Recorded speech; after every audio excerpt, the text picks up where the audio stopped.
from WCIA 3 Plus.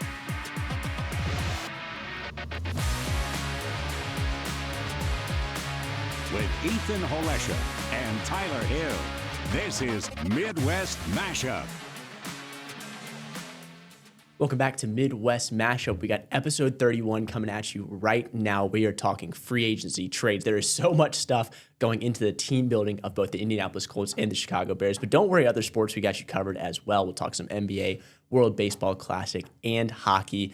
To go over all of this with me, because it's a lot, as always, is Ethan Holesha. Ethan, how you doing? I'm doing great. And, stop me if we've said this before, jam-packed episode. Even in the off seasons, obviously this is like for the NFL, it's supposed to be, I guess, downtime, but it's quite the opposite. I mean, free agency's been insane.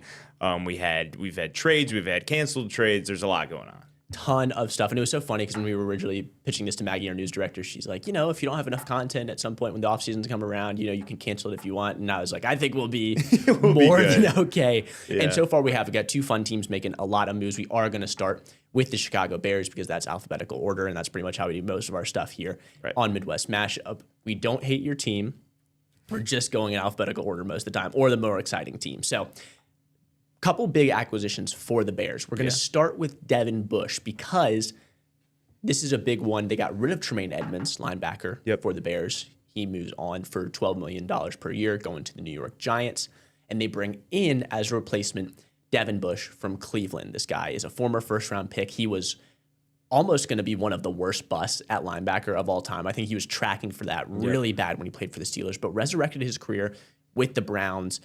He was PFF's third highest graded linebacker last year, second highest graded in coverage. So this is a guy, I think we had some frustrations with the linebacker play. Yep. It was a lot of angles, taking the wrong gap and run support, but then also these guys were not coverage guys at all. You saw it especially in the Lions game. Jahmyr Gibbs ate them alive. And so they're trying to remedy that. And I think they did with this Devin Bush signing. I think so too. And I love that you mentioned the coverage aspect of it, because that's what the linebackers struggled with so much last year. Tremaine Edmonds and TJ Edwards. Obviously they were dealing with some injuries, but Devin Bush, first round pick in 2019, he's still a fairly young guy. Last year, career high, 125 tackles, had 3 interceptions. 2 of those returned for touchdowns, so it sounds like he'll fit right into that. Get turnovers, baby. Yeah. Turnover, happy defense. But I do think this is a good, filler for the Tremaine Edmonds being cut. 3 years, $30 million. I don't think that's a crazy deal. I'm honestly happy with the price tag. So I do like this move, and I'm happy that we were able to already fill one of those holes that we needed to. Yeah, $20 million guaranteed on the contract in terms of the details. So if you're telling me, hey, I can either have Tremaine Edmonds for $12 million or I can have Devin Bush for $7 million, I am taking Devin Bush for $7 million all day, every day. Another defensive acquisition for the Bears that was just as big, I might even say a little bit bigger, is Kobe Bryant, safety for Seattle, part of that dark side defense that just won the Super Bowl. Contract details are going to be 3 years, $40 million, $25.7 million of that guaranteed. So, in a little over $8 million guaranteed per year. And I really like this signing. I do too. And this is another younger guy. I mean, he's 26 years old and he's really entering the prime of his career. Like you said, he was on that defense that surprised everyone and won the Super Bowl last year. I mean, last year, Seattle's defense allowed the fewest points look at that hit, in the NFL. Yeah, this is a guy that really just screams Dennis Allen defense to me. I think he'll fit into the scheme perfectly. Here's a guy. But yeah, he's a heavy hitter. He's good in coverage. 4 INTs, 7 passes defended, had some tackles for loss last year. Obviously, he dealt with some injury at the end of the regular season, but I think once this season rolls around, he's going to fit perfectly into that safety position, and you would have to imagine Jaquan Brisker's gone at this point, too. I would think so. The biggest thing, and you hit on a lot of the good skills he has that I look at, is athleticism. This is a big athleticism upgrade from Brisker, but especially we'll see as of now, Kevin Byard has not been brought back by the Bears or signed by another team. He is still out on the open market. But theoretically, if the Bears don't bring him back either, this is a huge athletic upgrade. I love Kevin Byard. He's just old. And so you're not getting the type of explosiveness and speed that Kobe Bryant brings. Also a very smart player. You can check out Benjamin Solak had a video on Bryant before this free agency, just highlighting what he does well. I recommend you check it out. It'll give you a great, I think it's about 3 to 5 minutes that'll break down what he's really good at, what he did in Seattle's defense, and what he can bring to the Bears defense. So really like this signing. Love how it's not breaking the bank either. You're getting him for about as much as Kevin Byard this past year. Byard, I think, was $7.5 million, or he was somewhere in that range. And you're getting Kobe Bryant, who I think is a much better player and is a much 100%. Younger player for pretty much that exact same deal. Love it, love it, love it. I saw Dan Orlovsky on the Pat McAfee show, and he's like, the Bears aren't having these huge home run moves yet where they're signing a Trey or a Max Crosby, but they're quietly filling these holes, and I would say even upgrading at these positions. When you look at linebacker Kobe Bryant, linebacker Devin Bush, and then Kobe Bryant as well, you're getting younger, and I think you're just getting better players at this point in their careers. And the Bears right now, I mean, they're super young on offense when you look at their weapons, and they're trending that direction with the defense. And with the way that Dennis Allen structures this defense, you want younger guys who are more athletic with the way that he kind of sets up the schemes. So I think this is two great moves already so far this offseason. No, I love it. And I think this takes shape for the draft as well, because we have said time and time again with pick 25, we would like to see them go defensive line. Yep. But they could have taken any defensive position. Now with free agency, it's coming a little clearer. Okay, they're signing Devin Bush. Okay, they're bringing DeMarco Jackson back. That's another signing that they have DeMarco coming back for 2 years, $7.5 million, 3.6 of that guaranteed. Okay, and then they're taking care of safety with Kobe Bryant. So now I'm thinking, okay, they're really honing in. 25 is probably going to be a defensive lineman, whether it's interior, a Caleb Banks, a Caden McDonald, or it's going to be edge, Akeem Mesidor's in that range, and some other guys as well that you could take. And I think that's fun, right? You're going to free yourself up in free agency to where you don't have to take a position in the draft and fill all these holes. You can be a little more fluid and do what you need to do. So I love to see that. I do too.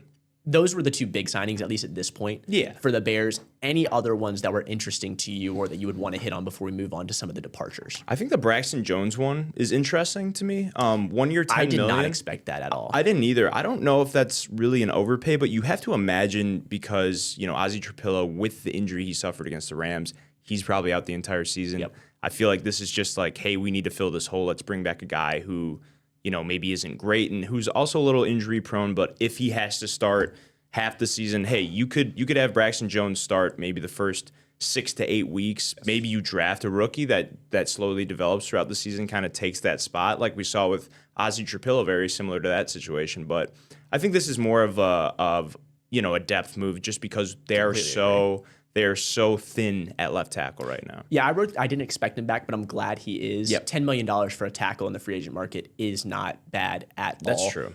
And you have the Trapillo injury. You don't have money in that spot right now. And I like what you said. The way I put it is, if he has to play half the year, he's not wrecking your offense because he's so bad that he's just unplayable. You have to do so much to protect him, or you're getting beat by any edge. He's serviceable enough to where, okay, if he plays, this is not ideal by any means. Right. But the season's not lost because Braxton Jones is playing left tackle or playing right tackle in the event of injury. So glad that they brought him back. Some other names just to go through real quick. Neville Gallimore is a defensive tackle. He's from the Colts. He signed for 2 years, $12 million, $5 million guaranteed. Depth piece of defensive tackle. Not a great player, but he's not getting paid like it. So already hit on DeMarco Jackson. Then Daniel Hardy, he's an edge, 2 years, $5 million. I say he's an edge. Really, he's just a special teams guy. Gritty, makes a bunch of tackles in that special teams game for the Bears. So bring him back on a cheap contract and try to keep some continuity there. Bears had a great special teams year last year, and so really trying to keep that going. Yep. Now we get to what they lost. So already hit on Tremaine Edmonds, but just to reiterate, he got 3 years, $36 million, 23.7 of that guaranteed to go to the New York Giants. It sounds like, Ethan, we're both okay with him walking. Yeah, absolutely. And we touched on it before, just with filling that hole with Devin Bush. Tremaine Edmonds, he was pretty solid, I guess, the first 10 weeks of the season, but he still left a lot to be desired. I still can't believe he's only 27 years old. It feels like he's been in the league forever, but this is okay. We saved a lot of cap by cutting him. I believe it was like $15 million. So I think this was the right move. I think the Giants still get a pretty good player, so it's kind of a win-win. But I think cutting Tremaine was still the right call for the Bears. Totally agree. Other two, at least as of the time we're taping this, this is 12:52 p.m. on Wednesday Central Time. So because there's still a lot going on. There's a lot going on, exactly. Dominique Robinson, backup depth edge. He went to the Texans. 1 year, $4 million, 0 of that guaranteed. Not gonna be really moved by this at all. And then Olamide Zaccheaus, excuse me. Wide receiver, he is going back to where he was drafted originally, or really signed. He was an undrafted free agent to the Atlanta Falcons. I looked a ton. I could not find the contract details for this. I don't think they've released it yet. So we'll see when it gets put on Spot Track or somebody actually figures out the details. But right now, terms have not been disclosed. I am sad to see this. I liked OZ. I think he played good and was just a very reliable guy, older guy in the locker room. Like you said, a lot of the weapons are young right now, and so you got to be a bit of a stabilizing force.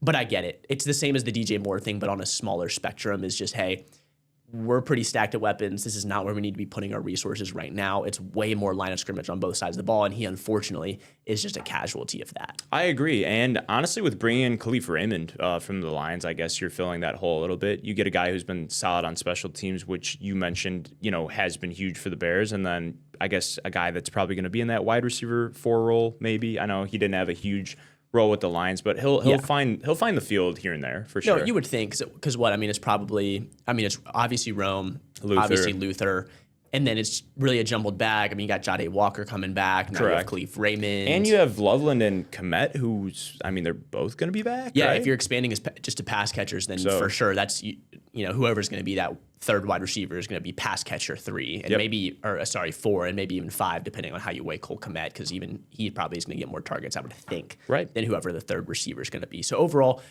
solid free agency period is how I would describe it. If I had to use one word, just solid. Like you said with Dan Orlovsky, at this point, unless they get in on the Max Crosby market, unless they do some crazy trade or acquisition, nothing is going to blow your socks off. But just filling holes, getting solid players on good deals, and not tying up their cap in just this one big player that's really got to hit. I agree. And then one other thing to touch on, Nahshon Wright to the Jets. 1 year, 5.5.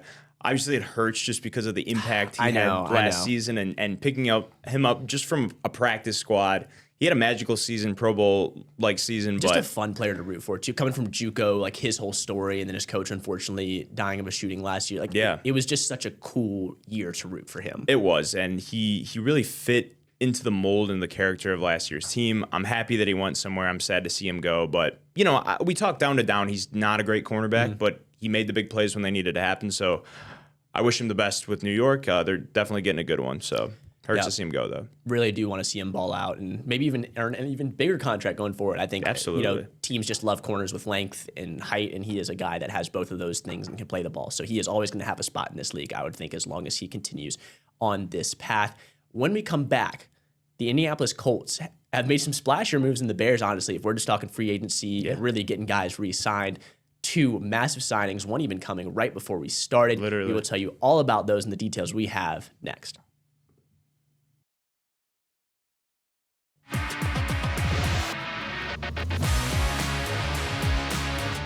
Welcome back to Midwest Mashup. My name is Tyler Hill, hosting as always with Ethan Halesha, and we are working slowly but surely through the off-season acquisitions. Free agency is popping right now. It's legal tampering period, which that's a bunch of jumbo basically for teams can talk to one another and work contract details out, but not officially. So yeah, I don't even know why it's like a thing. Everyone's doing it. It's such an interesting way to go about it, and I know with the Max Crosby deal getting canceled, I think a lot of people are wondering, is this something we even need? So we'll see if the NFL does make changes around it. But contract details can get worked out right now.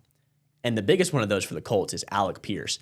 4 years, $116 million. Got a bag. $84 million of that guaranteed total. That is an average annual value of $29.5 million. That's the most a free agent receiver has ever gotten. So not if you re-sign with your team, but if you re-sign with a new team in free agency. And he is paid as a top 10 wide receiver. Crazy. It's a big ask, but I think he's ready to live up to it. I think so, too. I mean, obviously, with this past season, we have given Alec Pierce his flowers over and over again. He was the best wide receiver in this offense, and he really expanded his game just from being a deep ball threat to middle of the field catches. If you need a guy to stretch the field, get you a first down.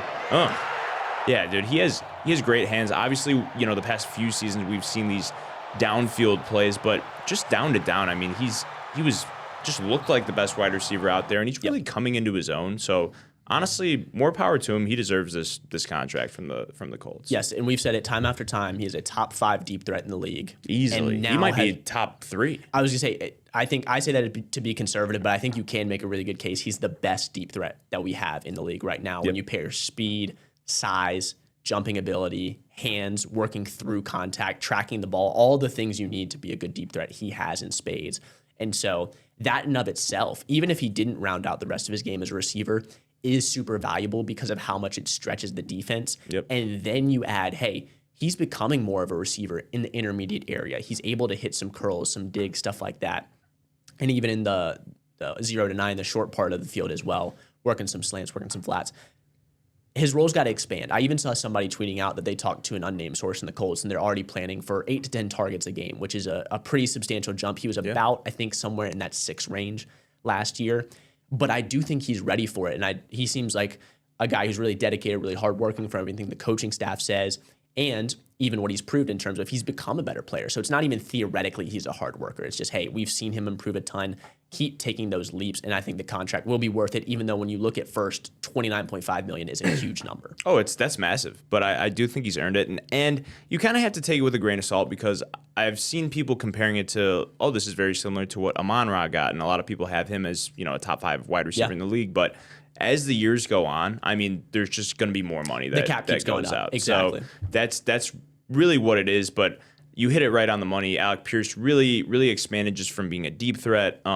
He was really just like a glue guy in this offense, obviously. He was a gym rat. Yeah. Really hard worker. Yeah, dude. Sneaky athletic.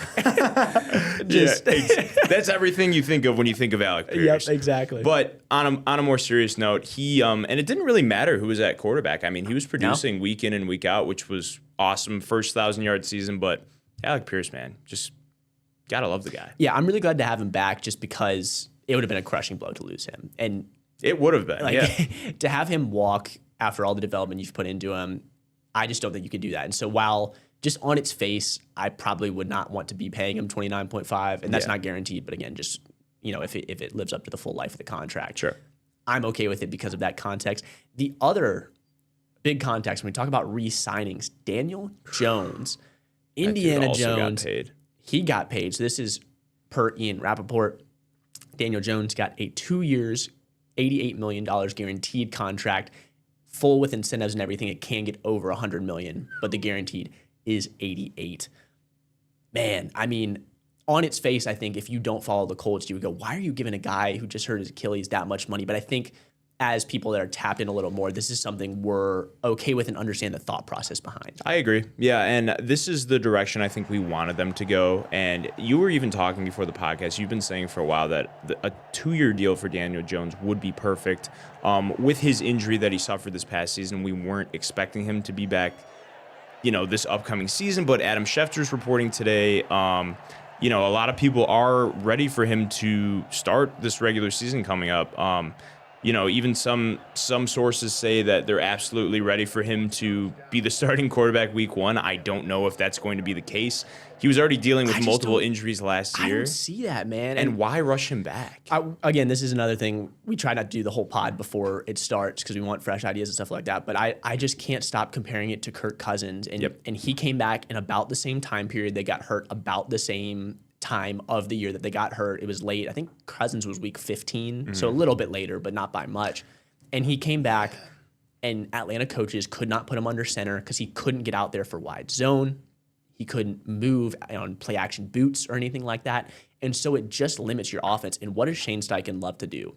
That is the basis of the offense that they had with Daniel 100%. Jones. So listen, man, I get it, and it sucks because to tell your fan base and to tell the players that this is a throwaway year, it's hard.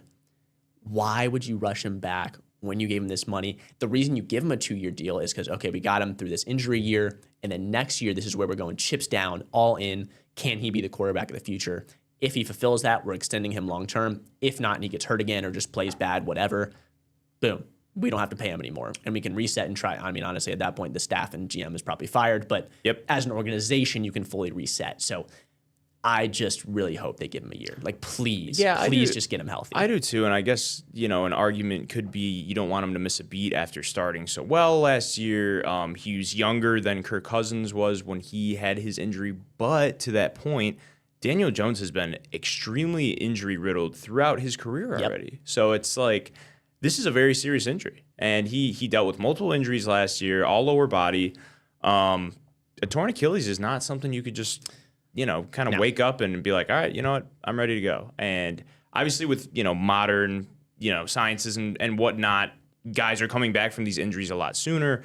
We've seen guys like Aaron Rodgers come back, from his torn Achilles, but I don't think this is the right move to rush a guy back like this. Maybe they're just saying that to give fans more hope, but I hope that they take the responsible route. That's bringing what I'm saying. Daniel Jones back. Like, have the long term in mind because right now I think you have to, because the short term is just not not going to work for you, No. I don't think, right? Definitely not. And it sucks because you trade the first round picks. Like, I get it, but I think the responsible is the right word. I think you have to be responsible and take his health into account.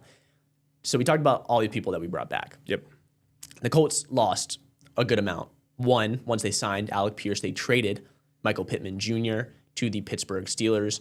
Now, no one has the trade details yet. They've just all been calling it a late pick swap. So I'm assuming it's, Michael Pittman in a 7th for a 6th or something like that, right? Where you move up around maybe about 40-ish spots or 30 spots and you have the player as the buffer there. And then he got a new extension. I think it was 3 years, $59 million from the Pittsburgh Steelers. So seems like both sides are happy. I know he's a longtime Colt and a fan favorite. And so you hate to see him go, but also if you're going to be paying Pierce that money, you cannot be paying Michael Pittman I think it was $28 million that he was going to be owed. That's too much on the cap. Other people that are gone, Kwity Paye, edge rusher, goes to the Raiders for 3 years, $48 million, 31 of that guaranteed. And then Braden Smith, right tackle, goes to the Texans in division. That stings a little bit. 2 years, $25 million, 13.5 of that guaranteed. And then last one is going to be the trade of Zaire Franklin. He goes to the Packers. It did, because he has been like the guy who's on the posters for the defense, right? Yep. When I went to the combine, he was the guy signing autographs for the defense. It was Bernard Ryman for the offense, Zaire Franklin for the defense. And so he was just a stalwart, had been on the Colts for a long time, but he was not playing very well in coverage especially. And I think that just, it came to be about time and trying to clear up some cap room as well.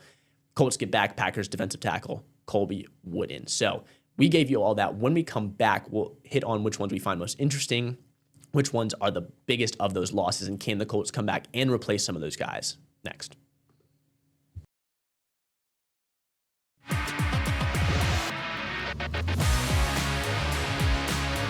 Welcome back to Midwest Mashup, finishing up the Colts free agency /trades, just / every acquisition that they could make at this point.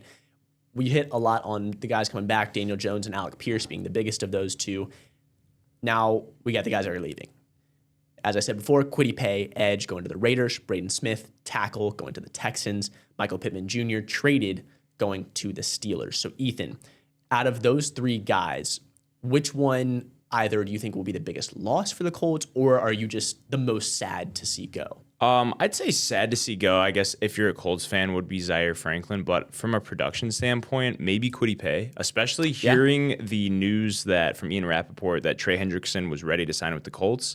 Obviously, that didn't happen. The whole Max Crosby thing happened. Because there's the domino effect. I'm assuming they thought, okay, we have this basically done with Trey Hendrickson, so we don't have to bring back Paye, and we don't have to worry about the Ravens. We're upgrading at the position. Exactly, and so you don't have to worry about the Ravens because they got Crosby, and then for those of you, I don't know how you would not see it at this point if you're a sports fan, but Max Crosby was traded to the Baltimore Ravens for 2 first-round picks, but again, this is the legal tampering period, and so this trade had not gone through yet. They were waiting on the physical. He failed the physical for the Ravens, and so trade completely rescinded. And then it's announced today that the Ravens went out and signed Trey Hendrickson to a 4-year, $120 million deal. And so, like you said, reportedly, he was almost a lock with the Colts, and now they're left without a second edge rusher. Yeah, so that completely changes their plan. Even losing a guy like Zaire Franklin, I mean, in our mock drafts, I think with that first pick, you could see the Colts taking a linebacker, filling that hole. So I think that's fine. Braden Smith hurts losing him to the Texans. He was a pretty solid player, but I think just filling that edge role and just with this whole situation that's going on, I mean, they have to completely change what's going on. I don't really know how many edge rushers are left in free agency right now outside of Max Crosby, which they would have to give up the house for a trade, obviously, but he's still on the table. So I'd say for the Colts, losing Kwity Paye probably hurts them the most. Yeah, and they also signed Arden Key, I will say. So he's the other acquisition that we hadn't talked about. 2 years, $20 million, 11 guaranteed. But he is not who you're building your edge room around. And so definitely not. I think he was supposed to probably be depth behind Trey Hendrickson. And now at this point, he is up on the depth chart. And we need Arden Key to play some good football. Exactly. I phrased the question as sad because I also wanted to talk about Michael Pittman. And while I don't think this is a very big deal in terms of the Colts offense, he was a good player. It looked like he might have been declining a little bit when we got to the end of this season. And Alec Pierce has taken over as wide receiver 1. And Josh Downs, I think, is a very capable guy that you can put in that role of wide receiver 2. Tyler Warren's your best pass catcher, probably. Like, all these things come together to where I don't think this is a massive deal.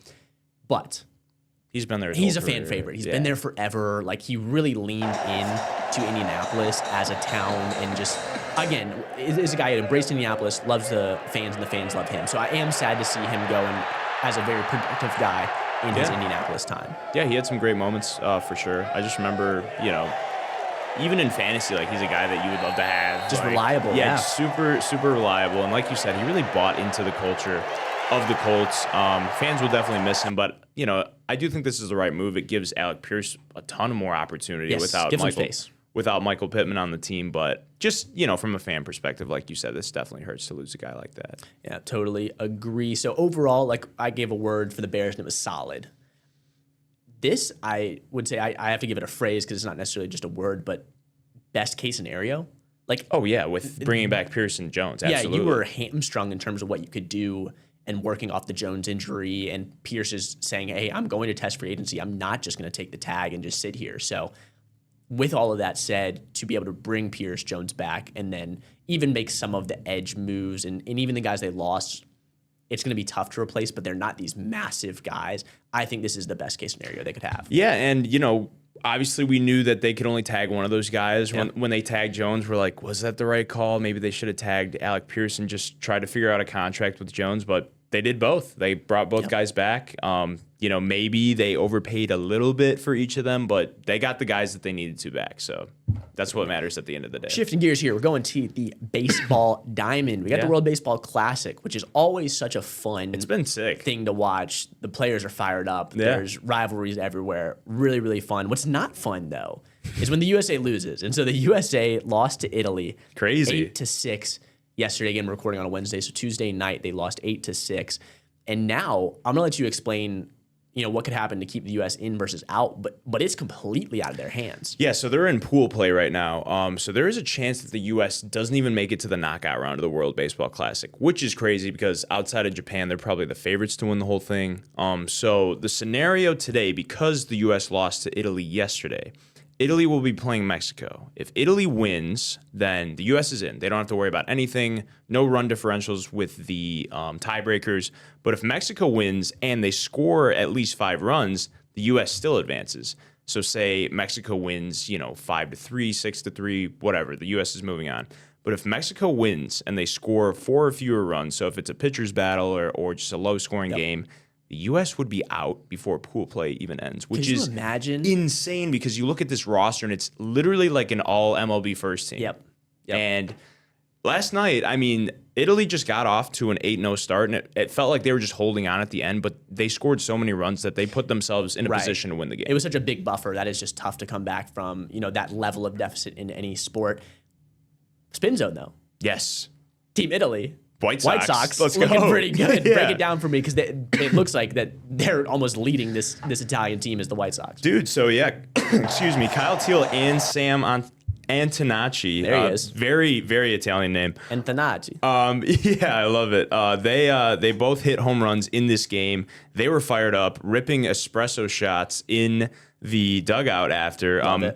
This gave the team a 3-0 lead, and they kind of just took it from there. Antonacci later on in this game on a wild pitch. He stole home plate. This guy's been all over the place. He's making great plays in the infield. Kyle Teal, a little scary moment. He on a double, he pulled something in his hamstring, had to leave the game.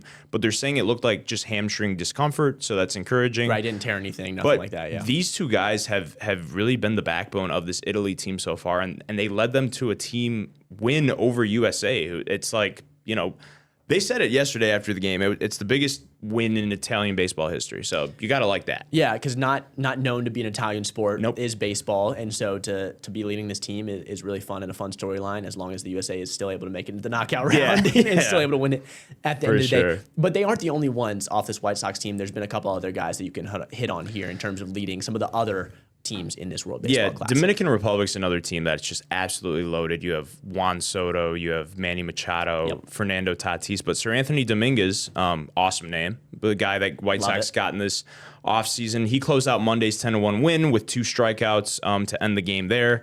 Curtis Mead for Australia, he hit a huge 3-run homer in their win over Czechia.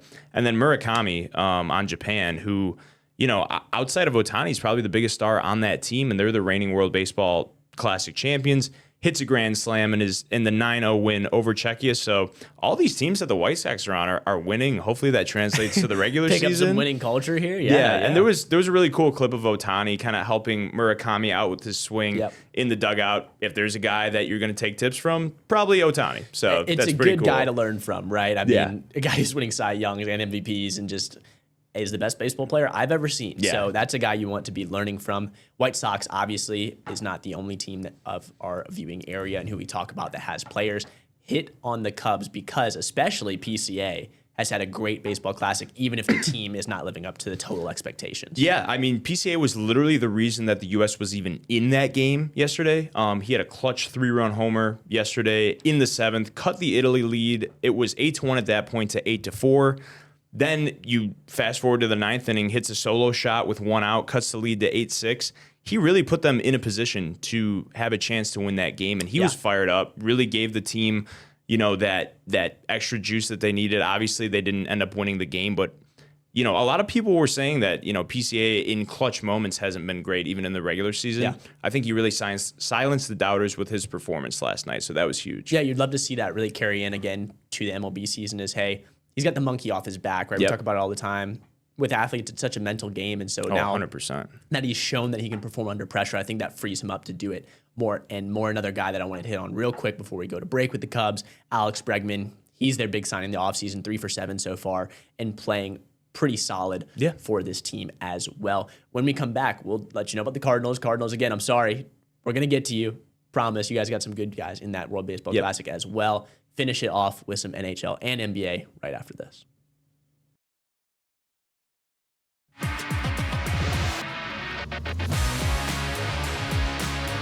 Welcome back into Midwest Mashup, and we will keep going with baseball, but real quick, we got some breaking news on the football side. The Colts are signing former Jets defensive end Michael Clemens to a 3-year, $17.5 million contract with incentives that could be up to $18.5 million. He had 8.5 sacks, 13 tackles for loss, and 2 forced fumbles in his time total with the Jets. Just think it's another depth piece is my first thought, right? Now we don't have Kwity Paye. We're not going to have Hendrickson. We got to have somebody to be in that spot, and feels like another body that can do some of that. Yeah, they're filling a hole. That's pretty much what this is. That's fine for the time being. Once you figure out what you're going to do, I guess ahead of this season and long term at the position, I don't hate it. He's not getting paid like some star player or even a starter, so I think this is the right move. And it's just another piece that they really needed to kind of fill in there depth-wise. And you got to have bodies there. And unfortunately, you had the rug pulled out from under you, but you got to bounce back and still field a roster. Got to do what you got to do. You don't just get to not play. So got to make some stuff happen. Cardinals are making some stuff happen in the World Baseball Classic. I would say not as much as the other two teams that we have been discussing. Definitely not. But have at least one guy I'm looking at here who's had a pretty good performance. Yeah, Matt Koperniak for Great Britain. Yep, there you go. He's 3 for 9, 2 RBIs, 4 walks, 3 Ks in 4 games so far. He's been a big part of that Great Britain team so far. Another guy is Gordon Graceffo. Hasn't been a huge part of Italy, just about to hit, but he, 3 Ks in his one appearance, which is huge. And obviously that Italian team has all the momentum right now, so it's awesome. Italian World Baseball Classic MVP is another guy, or really last guy that has stats in terms of this tournament. That means something. Thomas Sagis, also in Italy, but he went 0 for 5, 2 strikeouts in 2 games. So not a ton of guys in the rebuilding Cardinals that are making a massive difference in the World Baseball Classic. True. But again, they are in a rebuild right now and are really just starting it on that ground floor. So looking for them to rise up and have a better 100%. Time going forward.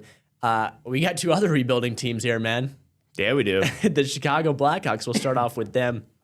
24, 29, and 11. Eesh. They are at 59 points. That puts them at last in the Central Division. They have officially taken that from the Blues as of now, but we'll see. They'll pass it back, I'm sure. Yeah. Starting off with a 6-3 home loss against the Vancouver Canucks. Not a great showing. No. This game was tied, too, going into the third period. Frank Nazar, a guy that's been pretty quiet this year, had a goal and an assist. He's been a lot better lately, which is great because, he was kind of feeling that sophomore slump all year long, but he's really starting to come into his own. Donato is a guy that scored 30 goals last year. He got on the board in this one. Arvid Soderblom, just not a great game. 4 goals against. When you face 20 shots, you don't want to be giving up 4 goals. Typically, not a recipe for success.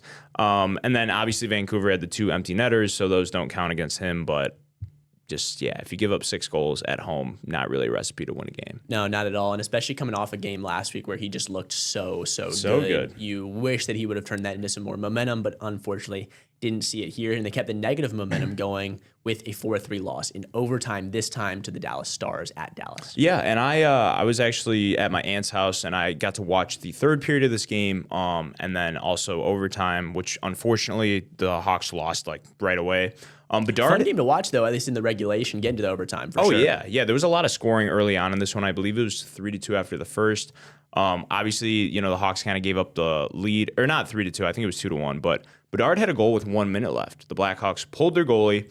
Bedard had a great snipe from the blue line, so it was honestly a great angle from him. So just to see him continuing to progress, that's huge. You also had goals from Sam Renzel, Tyler Bertuzzi, another game where Soderblom wasn't great. I mean, he had 4 goals against again on 31 shots, so the save percentage was a little higher, but the Stars really, they had all the momentum. They scored 22 seconds into overtime, and the Hawks only had 19 shots on goal in this game. And honestly, the Stars, they've been really good this year. That was their 12th straight game scoring at least a point, so they're solidified in the playoffs. Just a tough loss on the road, but at least you still get a point, when it comes to the standings. Yeah, honestly, the goalie's flipping a little bit here for normally we're criticizing the Blues.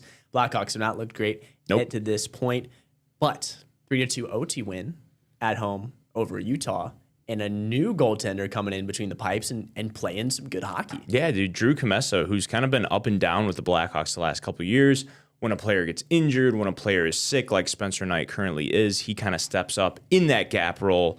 And his name was called, and he showed up. 2 goals against on 24 shots. Anytime you're over 900 for your save percentage, that's great. 917 save percentage. And dude, game-winning goal from Nazar. He actually completely blew a breakaway chance. A minute before this, he was all by himself, lost the handle on the puck, completely redeemed himself. A redemption. Yeah, and so for him to score a couple goals in these last couple games and with a win, I mean, that's huge for the Blackhawks. Just seeing these young guys continue to develop and produce, it's awesome to see. Yep, we will continue to preach that. That is the name of the game for the Blackhawks. Yes. Next game for them will be tomorrow at 8 p.m. That'll be at Utah, back-to-back. Who they've been playing great against. They have been playing very good against. So we got the home one we just talked about, and then going to Utah to play the Mammoth. St. Louis Blues, they are 25, 29, and 10. Not much better. They're at 60 points, which makes them second to last in the Central ahead Division. Of the Blackhawks. Yeah, exactly. 1 point exactly ahead. But I would say if we're talking about what way the teams are trending right now, the Blues are clearly the one that is, making more plays and getting Without more wins a doubt. at this point. Yeah, and the goaltending that we were talking about in the break has been, completely night and day. I think after the Four Nations, honestly, the goalies are playing a lot better, which is what we wanted to see. And we've been critical of the Blues goaltending, to say the least. I think for good reason, because, a good portion of the season, they were both bottom 5, both Bennington and Hoffer in save percentage, goals against. And as a team, I think they were the second to last. Yeah. So very, very bad, but lately very, very good. We have Joel Hoffer, 2 goals against on 36 shots, faced a ton of shots, 944 save percentage. That's huge. When you get outshot by 10 and still win, you got to clap it up for the goalie. Had a goal and assist from Robert Thomas, 3 assists from Braden Shen, so really spreading the wealth offensively there. But when you look at this first game, at least, you have to look at the goaltending. Shout out to Joel Hoffer, great performance. Yep, listen, we will let you know when you're not playing good, but we also will let you know when you are playing good and give you your flowers. Next one up, 3-2 win in overtime. This one at the San Jose Sharks. And Dylan Holloway, coming back off injury, he had the hat trick in his first game back last week and has just kept it going as a points machine right now. Killing it. Yeah, dude. 3 assists in this game. So when he's not putting it in the net, he's being a facilitator. He's finding the open guy. Love to see that. Robert Thomas, again, back-to-back games with a goal for him. This time, 2 goals, including the overtime winner. And he's had 4 goals in 3 games since he returned from injury. So these guys are getting injured, but they're coming back. It seems like they have a new spark. Yeah. Things are heading in the right direction. And speaking of goaltending, Bennington. 2 goals against on 25 shots. There's our Team Canada guy. 920 save percentage. And this is really just back-to-back really good goalie performances. And that's what we've wanted to see from the Blues throughout the season. That's exactly what we've seen this past week, so it's awesome. And we will stick with that theme because they had a 4-0 win at the Ducks. Shut out 4-game winning streak. Who saw this coming from the Blues? And shout Don't out count 'em Hoffer, out. yet again, 22 shot, shutout of the Ducks. Yeah, it's awesome. He had, excuse me, a recent shutout as well, and just to see these guys, it's huge for the confidence. Even though 22 shots is not a ton, all 4 of these games too. This was a road trip. You're happy to go 2-2 on a road trip. You sweep the road trip. You're getting goal production from your guys. P.S. Suter, Jordan Kyrou, these guys have been scoring all season long, but really to have the backbone of this win streak be the goaltending, that's got to be great for not only these guys, but it just sets the tone for the rest of the team. Yeah, exactly. And, you have a little hope going into next season. Okay, the first, what would that be, 2/3 of the season, the goaltenders played bad, but they're good players. And so they're getting a little momentum back. They're getting some guys back off injury, which I'm sure makes it easier from both a defensive and offensive perspective, which in turn just makes it easier on the goalkeeper. That team complementary hockey right there is fun to see. Now, maybe they should have just stayed on the road because they come back at home and have a 4-3 overtime keep loss. These guys out of St. Louis. To the Islanders. But yet again, I mean, you're getting good performances. Snuggerud with points. Goal from Dylan Holloway, again, just keeping that point, not streak because he didn't have it in the game before, but just getting a lot of points coming back off injury. He's keeping it going and still a good goaltending performance. I know it doesn't look like it, letting up 4 goals, but facing as many shots as Hoffer did, that's big time. Yeah, facing 49 shots, even in a game that goes to overtime, that's insane. I mean, he still had a 94% save percentage. Which is awesome. You take that 7 days of the week. Yeah, so honestly, you look at this game, the defense needs to help this guy out. You score 3 goals, you put yourself in a position to win, but when you face that many shots, even getting the game to overtime, I'll tip my cap to Dylan Hoffer, who has been just sensational, honestly, these past couple of weeks, and hopefully it's a sign of things to come, not only this season, but, for years down the road. There we go. They will be playing tomorrow night, which will be Thursday at 6. They will be at the Carolina Hurricanes in Raleigh. When we come back, we got one more segment for you, NBA. Tune in, I promise you, because we do have some good takes and some hopeful things, even if these teams are not at the top of the standings. Right. Stay tuned.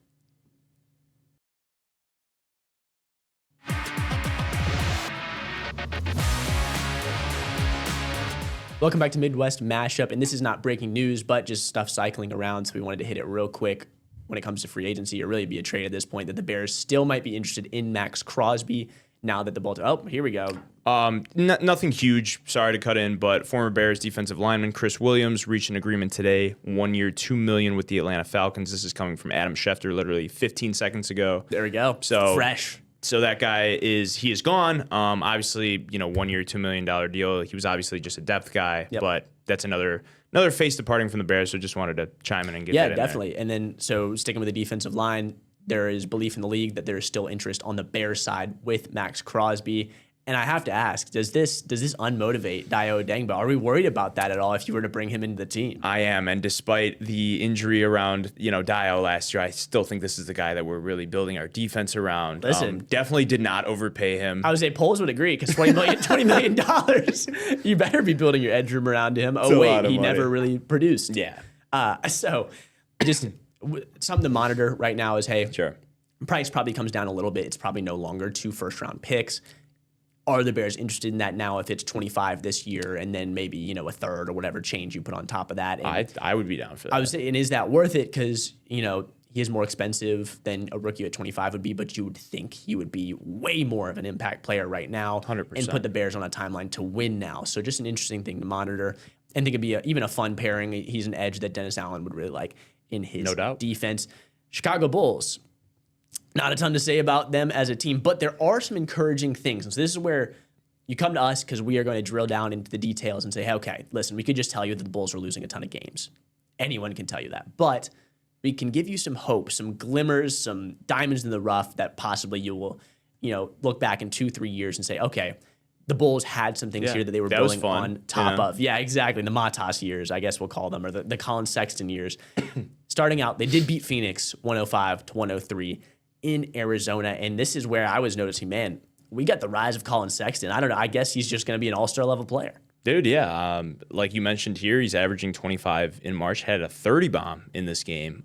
He's a guy, that could chuck up shots. And honestly, he's been doing it. Yeah. He's been doing it fairly efficiently, shooting 60% from the field so far this month. So yeah, and to step up while Matas and Giddey were both out in this game, it's nice to see that, you could still beat a team. I don't think Arizona's really or Phoenix, I should say, is great this year. But Trey Jones had a great play at the end of this game where he kind of stole the ball and threw it up in the air. Very heads-up play when you're only up by a possession. So shout out him. He's been playing well in March as well. So this was honestly the first Bulls game that I watched a good chunk of live in quite some time. I watched the entire second half. So cool that I tuned in for a win because they are few and far between at this point. Not a lot of those going on right now. And then I think we were talking about earlier, but Colin Sexton immediately got benched. He has a right leg contusion. Sure, buddy. Let's call it you are playing too good, buddy. Take a seat. We'll play Rob Dillingham.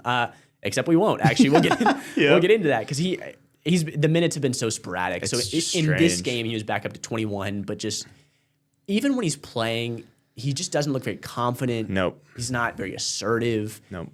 And that's what you want out of, theoretically, he's supposed to be this lead scoring guard, has the ball in his hands, is creating for other people.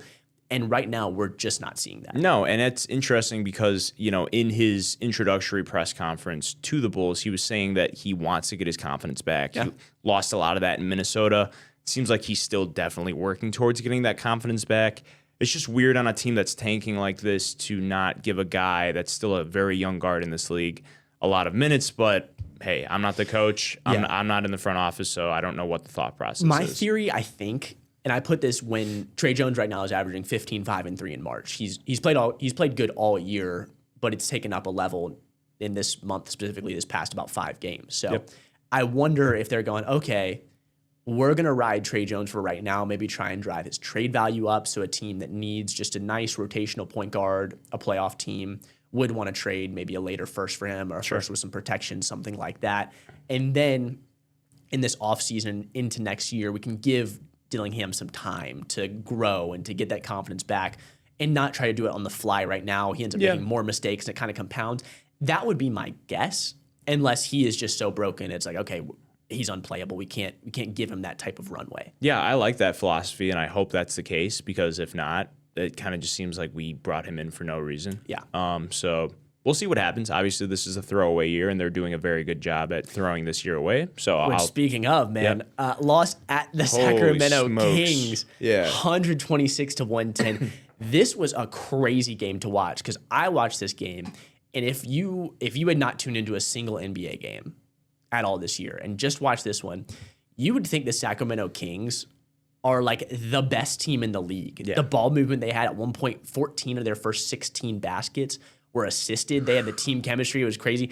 Maxime Reynaud had 26 points. Yeah, dude. What is going on? What's happening?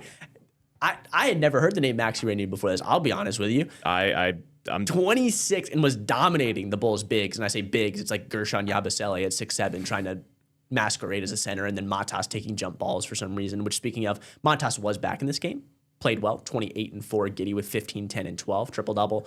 But, I mean, a gross game to watch against the Kings. You got Russell Westbrook in 2026 dropping an efficient 23 points. An efficient triple-double, man. Yeah. He had 12 assists, 11 boards. This is a team that didn't have DeMar DeRozan or, Zach LaVine obviously is out for the year, but wow, this is how you know you're tanking. If you lose to arguably the worst team in the league by double digits, Malik Monk, I mean, he went for 30. He's still in the league. He's still around. So yeah, I really want him. I think he could be a good player on a good team. He's just unfortunately on the Kings. Yeah. So that's going to be tough. Last game here at Golden State, 130-124 in overtime. Matas with 41 though. And so this is what we're talking about when you get some of those diamond in the rough performances.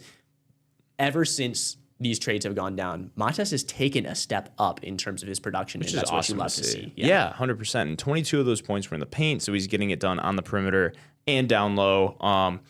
Joins MJ and Elton Brand as the only Bulls to score 40-plus at 21 years or younger. I mean, he's still a kid. Like, he's been with the team for a couple of years now, but seeing him develop, and then we have Josh Giddey with another triple-double, 21 points, tied a career high with 17 assists and 13 boards. He was all over the place. Trey Jones, another guy, he's been great off the bench, honestly, all month long.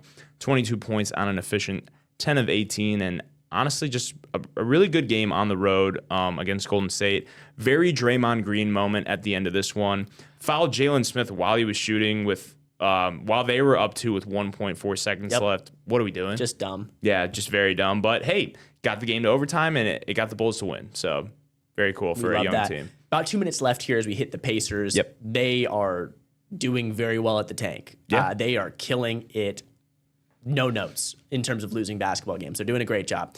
But we talk about these performances. The one thing that I was monitoring, Obi Toppin was really struggling to get it going after coming back after injury. He missed, man, I think it was 3 or 4 months. Yeah, he was out for a while. He was out for a while. And then as of, this is before the last game we'll talk about, which was the loss at Sacramento, but he was shooting 29% from the field, averaging just over 2 points per game, had not made a 3-point shot yet, and just looked really rusty. But in the Sacramento game, pours in 17 points. And I think this is a good sign because I was going, man, if he's just rusty, he's just rusty. But if this keeps going, is this a guy that you need to replace if you're going to make a championship run next year? Yeah. And I think he answered some of those questions. I think so too. And this team is kind of just in shambles right now just because of the season they're having. Yeah. They're tanking. Sacramento Kings back-to-back wins against our teams that we cover here. Wow. They're not doing a very good job when you speak of tanking. No. And now, this was big because it's the 1-2. So Indiana right now is at 15-50. Yep. Sacramento's at 16-50. That was a huge loss for the Pacers. For sure. But back to Obi Toppin, 2 of 5 from 3, so he has made a 3 now.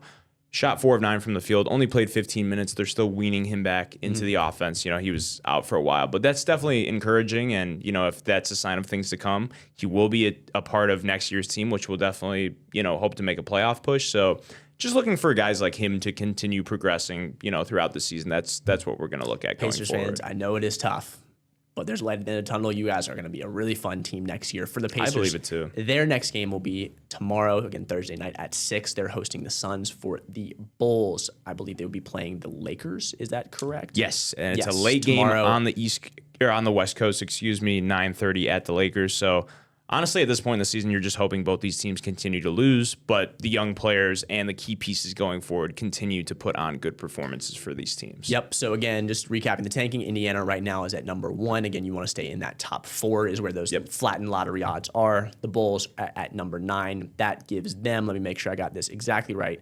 20.3% chance at a top 4 pick and a 4.5% chance at the number 1 pick. So the odds are not 0 for this Bulls team. Let's go. Ethan, thank you as always for doing this with me. Thank you, Tyler. It's always a blast. We have so much stuff that we're going through right now. There is no off season. It feels like when you come to this, we have so many sports, so many teams. It's so fun to hit. So thank you guys again as well for listening. Always. Have a great rest of your day.